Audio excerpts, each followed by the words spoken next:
Buenas tardes compañeros, bienvenidos. En esta oportunidad su ponente Alba Torres les estará conversando sobre la intervención del Estado en las políticas públicas para la prevención del delito en Venezuela. Para esto, enmarcado en lo que es la unidad curricular de políticas públicas y seguridad ciudadana bajo la conducción de nuestra doctora Raiza Fernández en el doctorado de Seguridad Ciudadana y Gestión Policial de nuestra Universidad Nacional Experimental de la Seguridad, Centro de Formación UNES Anzoátegui. Alba Torres comenzará entonces hablando que el Estado venezolano viene desarrollando una serie de cambios desde el año 1999 que refuerzan las políticas y los retos de seguridad, en materia de seguridad, pues nos invitan a replantearnos los conceptos tradicionales que se entendían como seguridad y política pública nacional. Vale la pena destacar en tal sentido que la presente ponencia tiene como finalidad develar la perspectiva histórica de los cambios que se vienen produciendo a lo largo de los años en Venezuela en cuanto a la materia de seguridad ciudadana, específicamente en el año 1999 hasta la actualidad.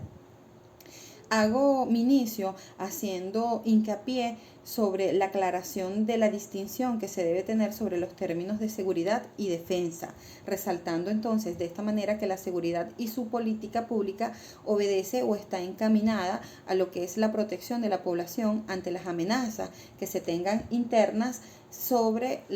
la población, así como la delincuencia y las amenazas internas propias del delito como tal. Y la segunda obedece, que es la defensa, a encargarse de minimizar las amenazas externas, principalmente aquellas territoriales y militares que se tengan en nuestra nación. Hago inicio entonces de mi ponencia con estos dos términos, dado históricamente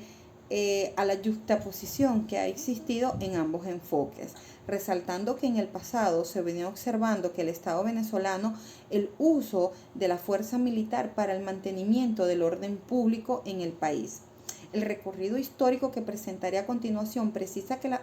políticas públicas tuvo influencia marcada bajo la conducción que se llevaba bajo la historia contemporánea sobre las guerras que se vivían en la actualidad en esos momentos. Es entonces como en el siglo XX la confusión anterior que existía de seguridad por la importancia que le daban los estados a lo largo de la historia de librar guerras con otros países y cómo esta mermó y cómo esta tuvo grande influencia en las doctrinas de seguridad ciudadana y en las políticas que se implementaban en los países a lo largo del mundo.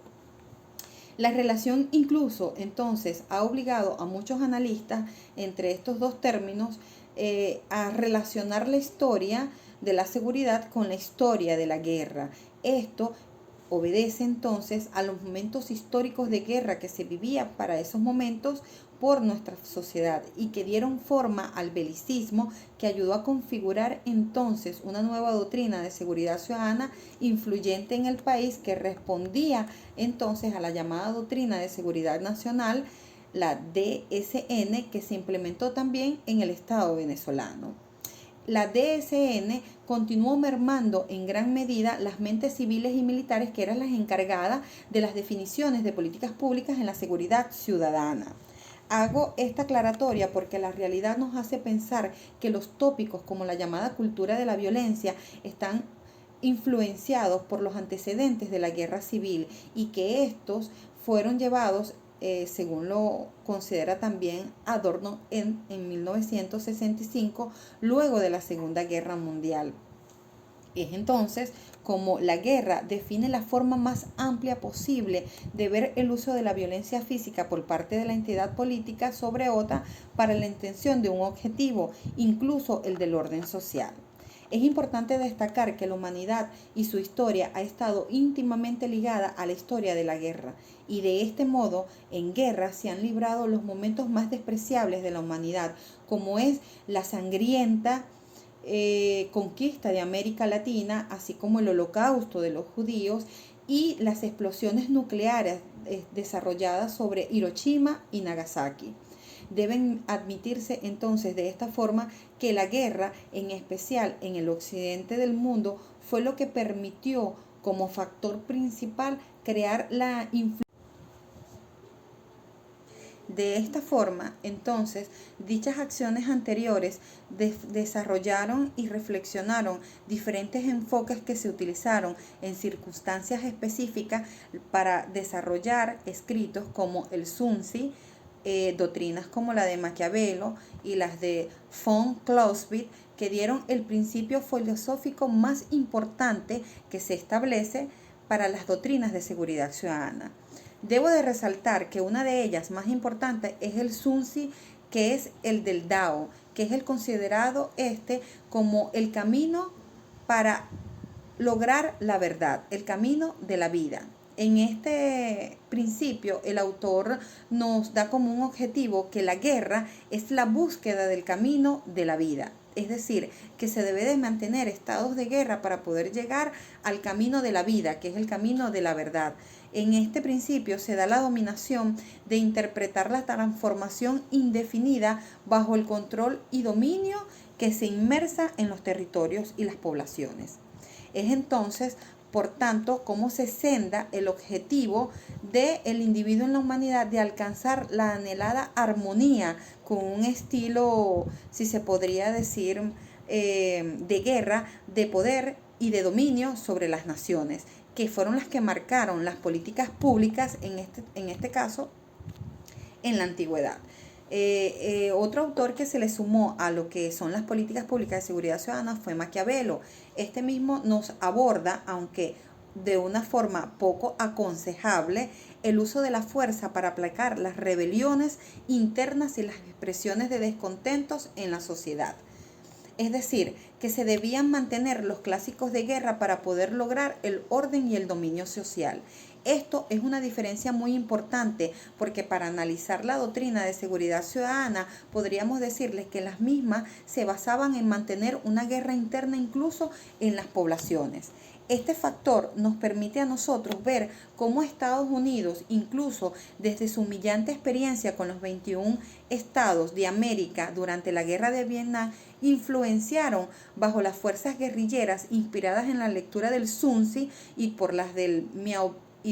Tse-tung para innovar la aplicación de tácticas y guerrillas militares y guerrilleras utilizando la superioridad armamentista norteamericana para hacer entonces el dominio del territorio en las naciones. Es entonces como estas tácticas contrainsurgentes estaban basadas principalmente en la experiencia de Vietnam y en el estudio que los autores le daban, como el Mao Ho Chi Minh, Ernesto Che Guevara, incluso el supuesto Sun Tzu, en las que se debe de llamar a la guerra para tener el orden social. Todo lo anterior da origen entonces a lo planteado en la doctrina de seguridad nacional, que es el nombre genérico que se le designó en este caso al corpus doctrinado, a partir de la cual las fuerzas armadas en los países en vías de desarrollo dentro de las influencias de los Estados Unidos de América se construían para tener una percepción y rol de la seguridad ciudadana en modo de representar lo que correspondía a la función de una sociedad en un estado en un marco de Guerra Fría. Es entonces como hipotéticamente la doctrina de seguridad nacional, en este caso, tiene la obligación de mermar todas las manifestaciones culturales desde la doctrina del uso de la guerra y el armamentismo. Todo lo anterior da la apertura a lo que se conoce en las naciones, en la Organización de las Naciones Unidas, como la seguridad humana, y que hace base a los principios de aspectos fundamentales, que es en gran medida dos de aspectos importantes. Uno, que responde a obedecer librar a las poblaciones de las amenazas que se tengan crónicas ante el hambre, y de conformidad a la protección, y así como las enfermedades y la represión. Y en un segundo lugar, la protección de las disrupciones dañinas, en este caso repetidas por los patrones de la vida cotidiana. Desde esta perspectiva, entonces se crean enfoques pasando del uso militar al uso diferenciado y progresivo de la fuerza para garantizar la dignidad del hombre en el pleno uso de sus facultades y de sus derechos. Muchas gracias.